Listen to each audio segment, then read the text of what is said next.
Bem-vindos ao nosso canal Olinto Cicloturismo. Hoje o Olinto vai contar pra gente como foi pedalar pelo Oriente Médio na década de 90. Eu tive, na verdade, dois incidentes. Logo no começo, que eu estava acampando à vontade no deserto, eu fiquei dentro de uma casinha de pastor, assim. Quando eu saí para ir no banheiro, mas, cara, não sabia de onde veio, cara. Em segundos, eu tava no foco do holofote dos caras, aquela puta luz forte, assim. E já pensei, né, vou pular no chão, que nem se faz no filme, né? Os caras tudo armado, meu. Eu levantei a mão. Essas histórias estão contadas no 5º capítulo do livro No Guidão da Liberdade.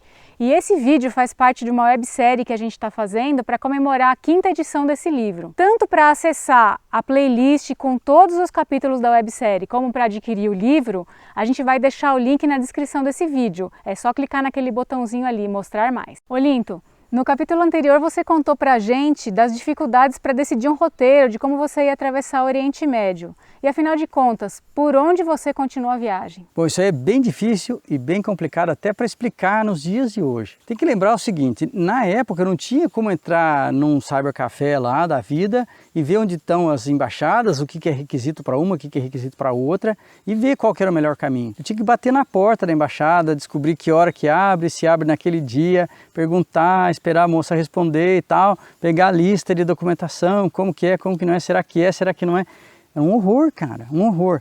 Então, eu estava percebendo, assim, países que nem Síria, né? Para atravessar eles davam, tipo, poucos dias. E era caro o visto. Toda vez que eu tinha que tirar um visto, eu tinha que ficar esperando, pagando hotel numa cidade maior, que só vai ter consulado em cidade maior. Somado a essa dificuldade de pegar informações simples, tinha dificuldade de decidir o caminho, que é uma coisa que todo cicloturista tem. Se você quer fazer, vamos por estrada real, não tem problema, é só adquirir o nosso guia, tem todas as informações dela lá. Por quê? Porque ela já é uma linha tradicional. Eu não tinha uma linha tradicional para fazer, eu não tinha nem informação de alguma linha tradicional.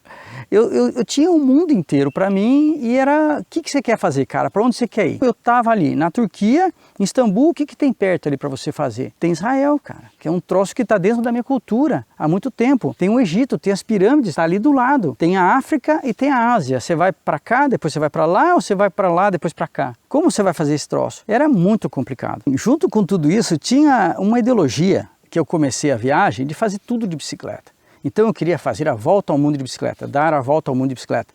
Isso também não tem um roteiro para você fazer isso aí, né? Você faz o que você quiser. E eu estava com esse negócio de fazer tudo de bicicleta, que é realmente uma coisa interessante, principalmente naquela época. Hoje, com tanto carro, nem é tão interessante você querer fazer tudo de bicicleta. Hoje a gente opta por fazer regiões mais tranquilas de bicicleta. E como eu tinha conhecimento de poucas coisas, não tinha acesso a tanta informação naquela época, o que eu desejava conhecer era aquilo que era mais famoso, pirâmides do Egito, esse tipo de coisa. Aí eu ia ter que fazer muita volta. Isso não se enquadrava à minha realidade financeira. Eu não tinha todo o tempo do mundo, dinheiro do mundo.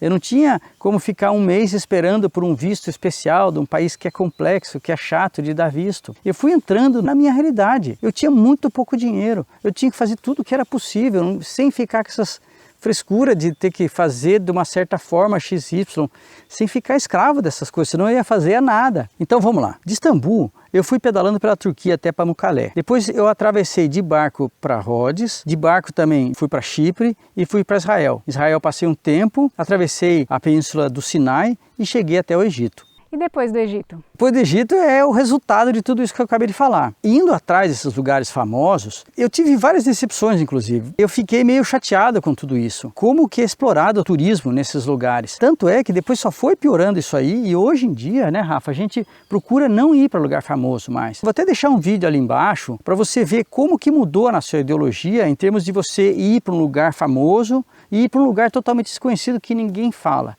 A gente falou disso nesse vídeo dessa websérie Entre Salários e Desertos. Eu espero que você goste. A partir do Egito, se eu tentasse entrar para o Sudão, por exemplo, já não dava naquela época. E se eu tentasse pegar um avião, mais de $1.000, $1.500 para fazer isso aí. Eu já tinha passado Israel, já não conseguia atravessar os países árabes. Estava tudo meio xarope assim.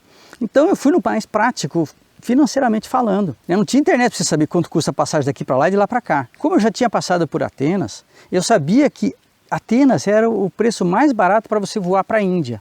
Eu não sei porquê, essas coisas aéreas são bem estranhas assim. Então eu peguei um avião no Cairo, voltei para Atenas e de Atenas eu fui para Delhi, tudo de avião. Pulei toda essa região de Turquia e Irã. Então conta pra gente o que você viveu em todo esse caminho. Na Turquia, eu fiquei apaixonado. O povo tão agradável e tudo mais. Comecei a gostar daquela coisa exótica. Aquilo foi aumentando a minha sede pelo exótico. Tanto é que foi um dos poucos países que eu quis voltar depois da volta ao mundo para visitar com mais tempo. Se você quiser entender esse fascínio, que acabou sendo não só meu, mas da Rafa também, dá uma olhada nessa websérie que a gente fez, de uma viagem que a gente fez pela Turquia e pelo Irã. Aí você vai entender por que a gente gosta tanto. Saindo da Turquia, eu fui para Rhodes. Não quero ficar aqui mandando você ver só outros vídeos, mas é que, como aconteceram muitas coisas interessantes, não dá para falar tudo nesse vídeo. Esse vídeo ainda vai ser curto, né, Rafa? Em Rhodes aconteceu um fato muito interessante, que é interessante para quem já leu o livro No Guidão da Liberdade, como para quem não leu. Tinha uma família lá que perdeu a passagem, o vento levou a passagem e caiu no mar. Eu pulei no mar para pegar a passagem deles, para pegar o navio e tudo mais. Mas o desdobramento dessa história que é fascinante. Então, de novo, eu vou deixar um link aqui para você ver essa história que é emocionante mesmo. E depois desse evento, foi um verdadeiro evento lá em Rhodes, o que aconteceu? Foi justamente que eu estava pegando o barco para ir para Israel e passava pelo Chipre. Eu ficava bem pouquinho lá. Essa viagem eu estava a fim de conhecer parques nacionais e lugares sagrados por todo o mundo. Então a emoção de estar no lugar mais sagrado para a minha religião foi muito especial. Tudo é muito forte, muito mais do que eu podia esperar, porque no fundo um monte de coincidência aconteceu, um monte de história interessante. Eu já comecei chegando em Tel Aviv, eu queria encontrar um amigo meu que eu sabia que morava lá da época do cursinho. Mas como eu não estava nunca, que eu estava pensando em fazer volta ao mundo quando eu saí do Brasil, eu não tinha endereço dele. E o sobrenome dele era muito complicado, não conseguia lembrar também. A dificuldade é que o nome dele era Isaac. Achar um Isaac em Tel Aviv ia ser um negócio raro, né? O meu Isaac, o meu amigo Isaac em Tel Aviv. Mas assim, como que aconteceu isso? É impressionante. Então, mas essa história eu vou deixar para você ler no livro, que é bem mais interessante de forma completa, assim. Também no livro eu falo como que eu acabei conseguindo trabalhar em Israel, por que Israel é bacana de você trabalhar. Tá lá todos os preços, todos os valores, o que eu ganhei, quanto que eu gastei e tudo mais. Acho que é interessante para quem estiver planejando alguma coisa maior. Se você olha no mapa, Israel é um país pequeno, mas o que tem de atração lá, nossa, é forte. Não só as coisas históricas. Eu fiquei fascinado de entrar no deserto. Ali que eu conheci deserto mesmo, foi uma sensação especial. Nadar no Mar Morto, aquele sal, aquela água densa, conhecer Massada, o Mar Teche, tudo isso foi muito legal. E isso porque eu não conheci todo o país, eu só fui para uma parte dele, né? Às vezes tem vídeo assim, que eu vejo que está escrito lá, a polícia nos parou, deu ruim, a polícia parou a gente, sabe, uns negócios assim? Clickbait, né, do YouTube, né? Esse pessoal não tem muita noção do que é a coisa lá. Os caras... tudo uns brutamontes, tudo armado, cara. Numa época assim que a Guerra Fria não tinha nem esfriado ainda, sabe? E eu entrando, nem sabia onde é que eu estava entrando. Porque as placas são tudo escrito em hebraico. E estava escrito proibido entrar, zona de treinamento militar. E eu lá pedalando, numa boa, né? À noite, cara, você via os aviões passando rasante, assim, uns 5. Depois aqueles negócios que ilumina a área do inimigo, assim, que desce de paraquedas, sabe? E clareia tudo, assim, mas tudo de longe, né? Eu estava bem longe disso aí, né?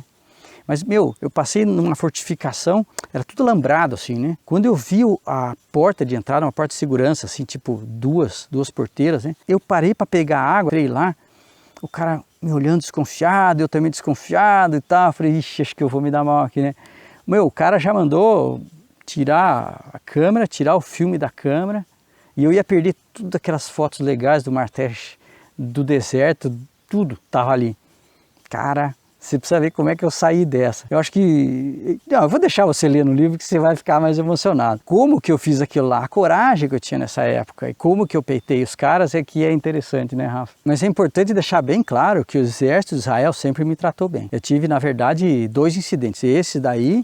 E um outro quando eu estava, assim, bem no Mar Morto. Logo no começo, que eu estava acampando à vontade no deserto, eu ainda estava com medo. Tanto é que eu fiquei dentro de uma casinha de pastor. Eu botei a bicicleta lá dentro e fiquei dormindo ali. De noite, quando eu saí para ir no banheiro, mas, cara, não sabia de onde veio, cara. Em segundos, eu estava no foco do holofote dos caras, cara. Puta luz forte assim. E já pensei, né, vou pular no chão, que nem eles fazem no filme, né?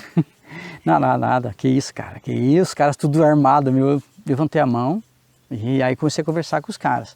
E aí como que eu saí dessa também foi bem interessante, acho que você vai gostar. São tantas histórias, se eu for contar todas vai encher muito. Aquela história que o pessoal mais quiser ouvir desse capítulo, a gente vai fazer um spoiler, vai contar com detalhes, assim, com detalhes até que eventualmente nem está no livro. Mas então você deixa lá embaixo qual história sobre que causa você quer ouvir. Escreve nos comentários. Escreve no comentário. Inclusive quem já leu o livro e quer ouvir essa história contada pela gente, mesma coisa, coloca lá que a gente vai ter prazer de contar a que for mais pedida. Pode ser? E já que você já vai deixar o seu comentário pedindo a sua história favorita, aproveita para curtir esse vídeo e se inscrever no canal se não for inscrito. Tô vendo nesse mapa lindo aqui da 5ª edição. Todo colorido que você fez, né, Rafa? Isso. Que você atravessou de Israel para o Egito por fronteira terrestre. Como que foi a tua experiência lá no Egito? Para chegar até o Egito mesmo, você tem que atravessar a Península do Sinai. Já é Egito. Só que ali é uma zona desmilitarizada, depois da Guerra dos 6 Dias, lá se não me engano. Ali não pode entrar o buzeiro, é só calibre 50, essas coisas medianas, não pode entrar armamento pesado mesmo ali. A ONU tá ali, tipo assim, para garantir a segurança. É uma região super bonita e ali acabou ficando praia de veraneio dos israelenses. Tem um Mar Vermelho lá que é muito bonito e barato. Quem vive nessa região são os beduínos. Eles não se consideram muito bem egípcios, né? São egípcios, mas, bom, são mais tradicionais, eles são na dele, assim, mais ou menos, né? Você tem que pagar uma taxa extra, os caras revistam tudo, né? É pesadinho. Mas depois que você entra, tá tranquilo, já não tem mais nada, não é que nem Israel, né? Cheio de, assim, desenvolvido. Mas eu estava indo lá para ver o golfinho de Naueba, que é um golfinho selvagem que começou a vir na praia todo dia para nadar com as pessoas. Nossa, que coisa gostosa, cara. Eu ficava nadando e brincando com o golfinho, que bicho mais fascinante, assim. É meu sonho de consumo, assim, de quem via Flipper quando era criancinha, né? Flipper é preto e branco, só para você ter uma ideia, um seriado americano que tinha um golfinho lá. Bom, depois disso ainda tem o Monte Sinai, e aí eu atravessei o Canal de Suez e fui até o Cairo. O Cairo foi duro, porque apesar de eu ter sido bem recebido pelo exército egípcio, os caras da ONU lá também, tudo gente boa, assim, no Cairo eu tive experiências ruins. Por azar eu acabei encontrando com o pessoal que trabalha em Gizé, do lado da pirâmide, que são os caras que estão lá para explorar o turista mesmo, sabe? Eu encontrei eles fora disso. E eles me enrolaram e tudo mais. Se um dia você quiser saber o que aconteceu de verdade, eu vou contar. Nem no livro está contado isso aí com detalhes, porque é um negócio meio chato, mas acho que vale a pena eventualmente se você quiser ouvir. O mais legal, além de ficar com as pirâmides, né, foi conhecer o Nasser, que foi um cara que estava lá do lado do Museu Egípcio, e ele queria achar alguém que fala espanhol para ele treinar, né? Ele estava estudando espanhol, e foi muito gostoso conhecer ele, a gente ficou amigo. Tanto é que se eu tivesse que voltar para o Egito mesmo, eu acho que eu voltava para visitar ele, né? E agora para a gente fazer um tipo de resumo, assim, aquela pergunta típica de repórter. Quais as experiências melhores e as piores que você viveu nessa região? As melhores foi, né, reencontrar com meu amigo, fazer novos amigos, né, tipo o Nasser, né? A sensação de nadar no Mar Morto, que é uma coisa que você tem que sentir, não dá para você explicar direito, né? Nadar com o golfinho, nossa, né? Escalar o Monte Sinai, ver o nascer do sol lá de cima, Masada, ficar no deserto, cara, no deserto, aquele desertão de areia, de pedra, vários tipos de deserto que eu fiquei, nossa, impagável. Encontrar com o beduíno, eu deixei ele andar com a minha bicicleta, ele deixou eu andar com o camelo dele. Isso foi no meio do deserto, a estrada assim, o cara tava passando, de assim, né? Foi bem no momento, aí a gente começou a tentar se comunicar e eu vi que ele queria andar de bicicleta. E a roupa dele não entrava na bicicleta, eu não conseguia entrar, tinha que ajudar ele. Ele não sabia andar direito, eu ficava segurando. E eu, mesma coisa com o camelo dele, né? Aí ele, não, sobe no meu camelo, né? Aí eu montava, eu não sabia sentar direito. A sensação que é você montar no camelo, o camelo sentado, né? Ele levanta primeiro a parte de trás, aí você joga para frente assim, aí depois ele levanta a parte da frente, aí você fica lá no alto, cara. Um negócio muito gostoso, cara, muito legal. Mesmo sem poder conversar com os caras, sentar com os beduínos bem no meio-dia, aquele calor absurdo, mais de 50 graus. O cara chegou com um ramo inteiro de tâmara, assim, plá, cristalizando já. Delícia, né, Rafa? Que quando ela tá cristalizando assim, nossa, eu comia aquele negócio. Tudo isso é sensação muito boa. O pior mesmo foi essa experiência com as pessoas lá no Cairo. Eu fiquei bem traumatizado, assim. E assim, experiência ruim com pessoas, você acaba ficando descrente com as coisas. E depois eu tive uma sensação, logo depois que eu atravessei o Canal de Suez, que o cara ele ia me roubar aquele dia à noite, à tardezinha à noite, assim. Então foi um negócio pesado, assim, que me fez pensar em um monte de coisa, e um monte de coisa na cabeça, eu dormi mal naquele dia, mas passou, né? E essas histórias todas ainda tá lá, você pode escolher qual que você vai querer, pode mandar pra gente aí. Mas essas várias histórias temerárias, arriscadas, assim, faziam com que eu, assim, estava sendo curtido na aventura.